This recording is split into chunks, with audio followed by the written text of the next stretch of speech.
We are recording. We are recording. This is Old Saint Vincent. This is Saint Vincent not very long after Boniface Wimmer arrived there. Sometime in the 1850s. You see the original old chapel there that was built in 1839 that was there when Wimmer and his friends arrived. And you see the beginnings of the quadrangle started. Also what became known as the carpenter shop before it was demolished and gotten out of the way so that the big basilica could be built.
I stop here because we are looking at pictures of the basement of what was the brewery at Saint Vincent.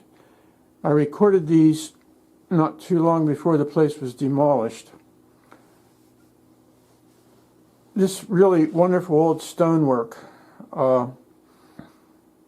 is perhaps buried there. I really don't know. But you can see what took a lot of work to build.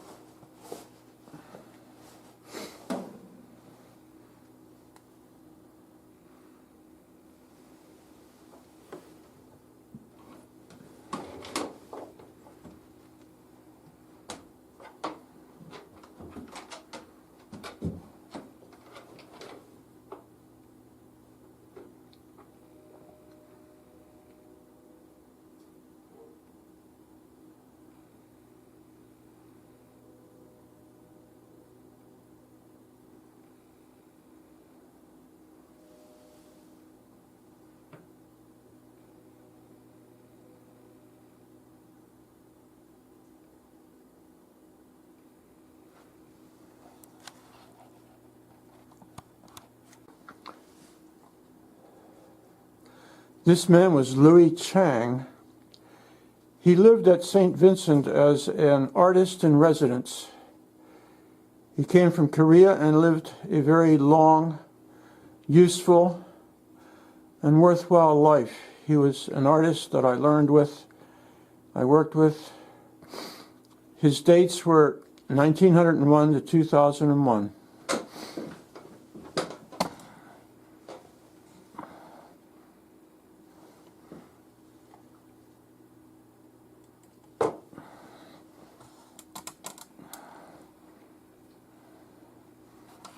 That was the room at Saint Vincent where I lived. And this is an old etching that I did of Saint Vincent, looking west. This is a building that still sits there. It's the print and carpenter shop. That's the door of that building. And I'd like to make a note of the fact that that door was not built for that building. That stone was cut for one of the buildings up above. When Andrew Hall was built, that stone entrance was removed and brought down to the carpenter shop. Carpenter and print shop was being built around that time.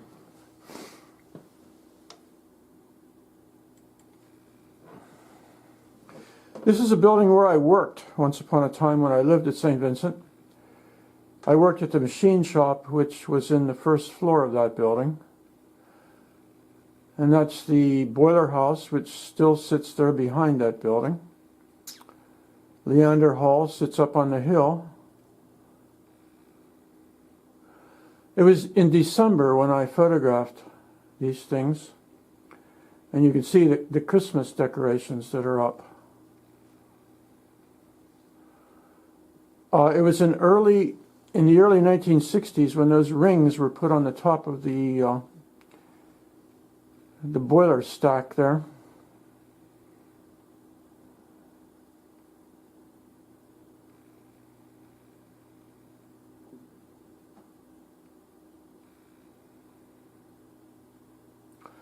There are some friends of mine over to the right.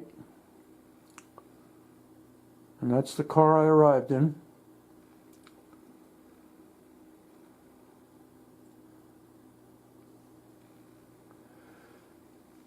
And back in 1960, that was myself wearing a black Benedictine habit.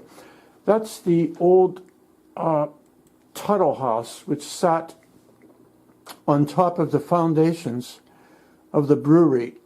Tom and Daisy Tuttle lived there. Tom took care of the piggery, the pig farm at Saint Vincent. And that's the engine that drove the hoist at Saint Vincent Shaft. Saint Vincent Shaft was never a Saint Vincent property. It was something that they sold to another concern that ran it and took coal out of there. But Saint Vincent did have their own mine.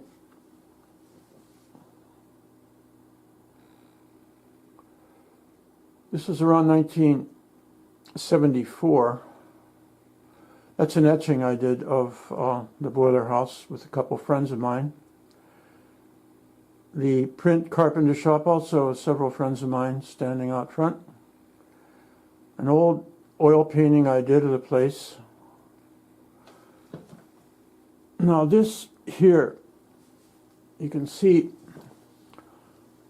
now here, down around here was St. Vincent's Shaft, which was not St. Vincent's mine. Out here was St. Vincent's actual, they owned that mine.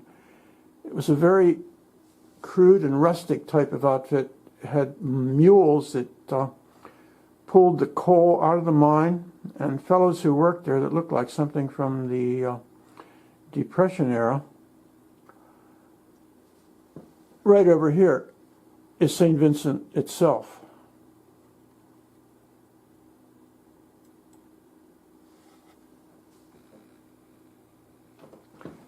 Now this is an etching that I did showing St. Vincent as it was when Boniface Wimmer and his friends arrived from Germany. This log cabin was the original Sportsman's Hall. The church up on the hill was still there when I arrived in the early 1960s. It was destroyed in the big fire in 1963. Over to the right is the building which was the pastor's residence, which was built prior to the Benedictines arriving. And that small building over to the left was the schoolhouse. These buildings were made use of when the Benedictines arrived to live in. It was from this original cluster of buildings that the quadrangle